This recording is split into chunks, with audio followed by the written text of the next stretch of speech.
वाजले होते संध्याकाळचे 7. तर गाईज आज आपल्याला जायचं होतं कानिफनाथ मंदिरात. तर मम्मीने मला झटकेपट आवरायला लावलं होतं. तर गाईज आम्हाला यायला आज अंधार झाला होता, त्यामुळे इथे नीट दिसत नाहीये, पण तरी पण मी तुम्हाला दाखवत आहे. तर आज आम्ही मंदिरात गेल्याच आरती सुरू होणार होती. तर आज मान आमच्या मम्मीला भेटली. तर आरती चालू होती कानिफनाथ महाराजांची.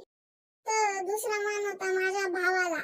तर त्यांनी झटकेपट आरती केली. तर मंदिरात प्रवेश केल्याच पहिली मूर्ती दिसते ती म्हणजे हनुमानाची मूर्ती.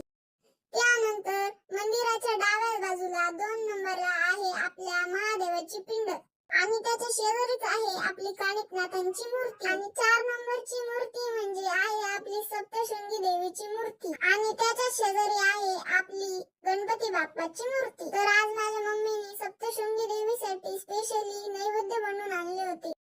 असं आहे आमच्या गुलेवाडी गावाचं मंदिर. तर मित्रांनो, कसं वाटलं तुम्हाला आमच्या गुलेवाडी गावाचं मंदिर? कमेंट करून नक्की सांगा आणि व्हिडिओला लाईक, शेअर, सबस्क्राईब करा. आणि मित्रांनो, नेक्स्ट व्हिडिओसाठी कमेंट करायला विसरू नका.